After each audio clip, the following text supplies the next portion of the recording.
eu recebi uma mensagem com uma pergunta que me tocou profundamente, que era assim: Ana, como que eu faço para aceitar um grande sofrimento na minha vida? Aí essa conversa é uma conversa assim um pouquinho mais profunda, então você segura aí, vem comigo.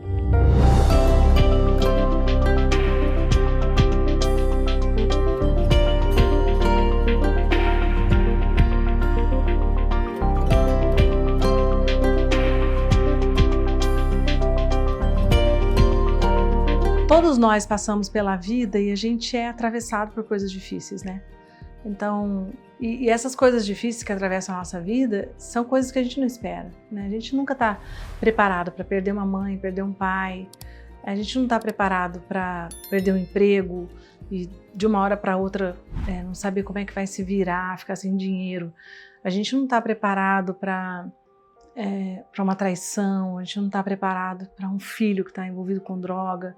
São tantas situações dolorosas na vida, para viver uma depressão, para um câncer.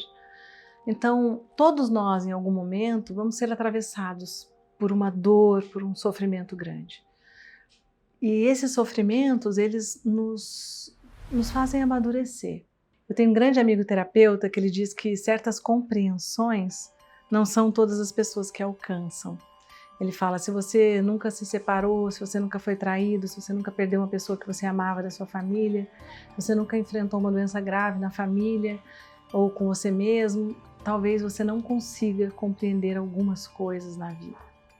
Porque a gente precisa, às vezes, ser frustrado nas nossas expectativas. A gente precisa entender que a gente não controla nada na nossa vida, embora a gente quisesse, especialmente as mulheres querem muito controlar tudo.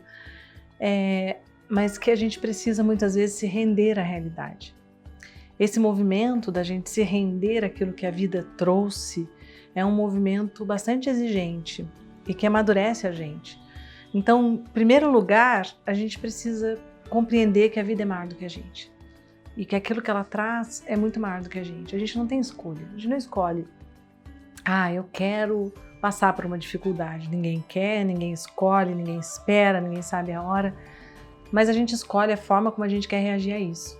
Então, a gente tem escolha quando a gente olha e fala, uau, eu posso chorar, me desesperar, bater o pé, ou eu posso fazer algo com isso, ou eu posso me transformar, ou eu posso me submeter a isso. Parece que até essa palavra, submeter-se à realidade, dá um pouco de arrepio nas pessoas, né? Parece que, nossa, se eu vou me submeter à realidade, então não tenho mais vontade própria, não tenho mais liberdade, não tenho mais autonomia. Só que se você pensar bem, a nossa autonomia na vida, ela é relativa. A gente tem liberdade, autonomia, a gente tem escolha diante do que a vida traz, mas a gente não consegue escolher tudo que ela vai trazer.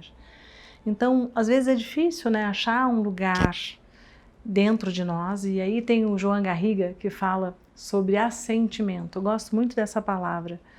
Achar um lugar dentro de nós para a gente assentir, para a gente concordar com a realidade. E quando eu falo concordar com a realidade, as pessoas falam, Ana, então quer dizer que o meu filho morreu, eu vou concordar com um assassinato? Não, eu não vou concordar com isso.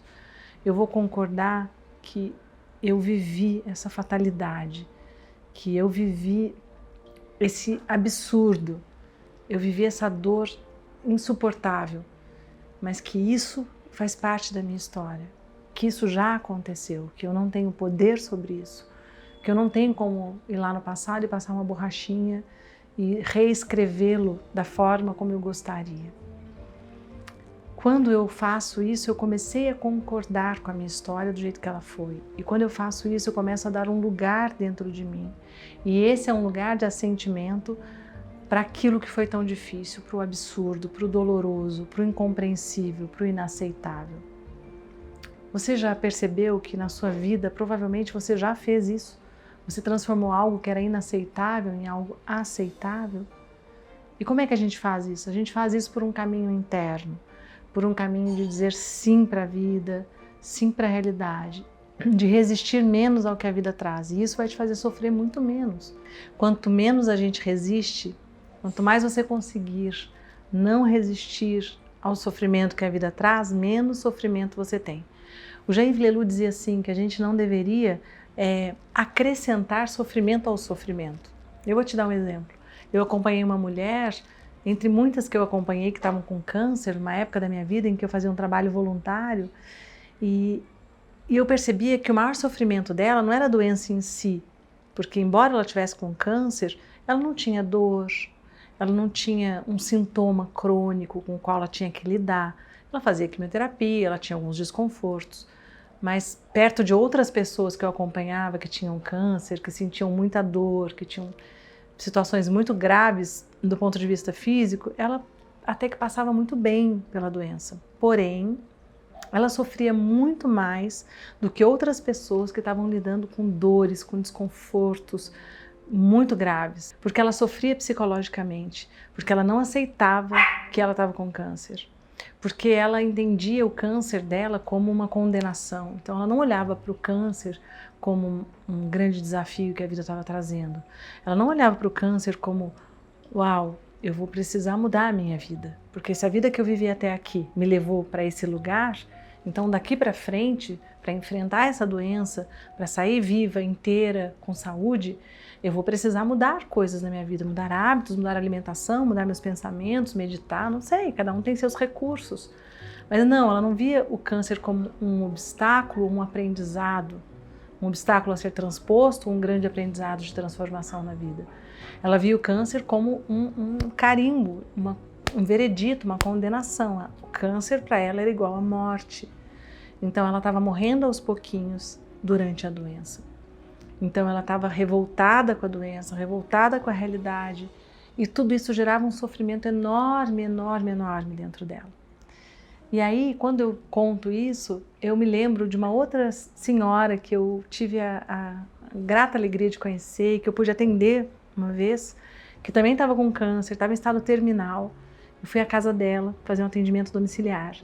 E ela falou assim: Dona Beth, querida, ela, com toda a sabedoria dela, do final da vida dela, com mais de 80 anos, ela falou para mim: sabe, minha filha, há 20 anos atrás eu caí e quebrei o fêmur.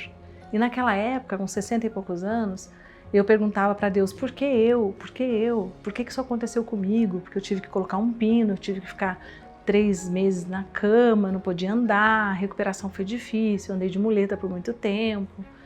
Mas hoje, nesse momento da minha vida, com a minha idade, com câncer, eu entendi que a pergunta para Deus é outra.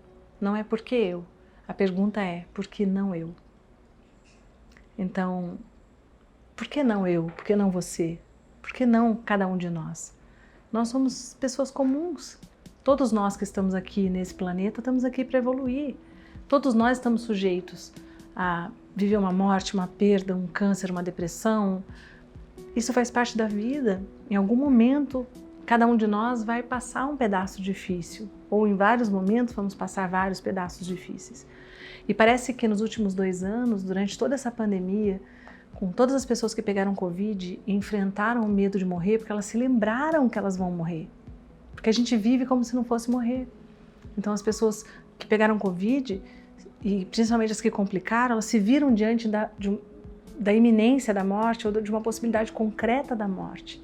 As pessoas que estavam ao redor também começaram a pensar: nossa, meu filho, meu marido, meu pai, meu tio, minha avó, que eu tanto amo, eles não são eternos, eles podem partir. Isso gerou dor, mas também gerou muito crescimento. E isso levou as pessoas a olharem para o que é essencial, a valorizarem as pessoas, valorizarem as relações. E depois a gente lidou com luto, muitas pessoas perderam pessoas, e as pessoas que ficaram foram chacoalhadas. Já falei isso aqui num outro vídeo, né?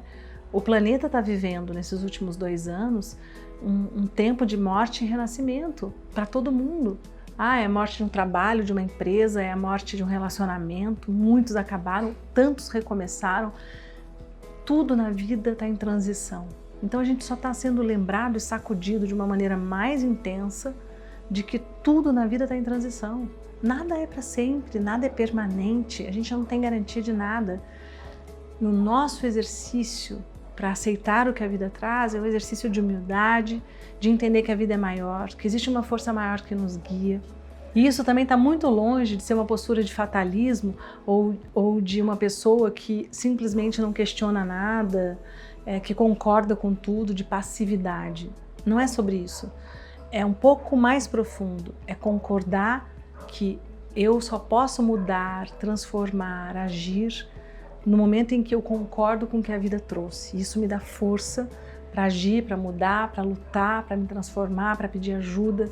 Enquanto eu não concordo com o que a vida trouxe, com o que é maior do que eu, com o que eu não posso mudar, com o sofrimento, eu fico como uma criança birrenta, batendo o pé e dizendo, eu não quero, e a mamãe vai levar do mesmo jeito, e a vida vai te levar para algum lugar do mesmo jeito, você queira ou não, independente de você concordar ou não, ou passar uma vida inteira amarga, excluindo aquela situação, aquela pessoa, fingindo que aquilo não é com você, ou uma postura dura de dizer eu não aceito, eu não perdoo, isso te adoece.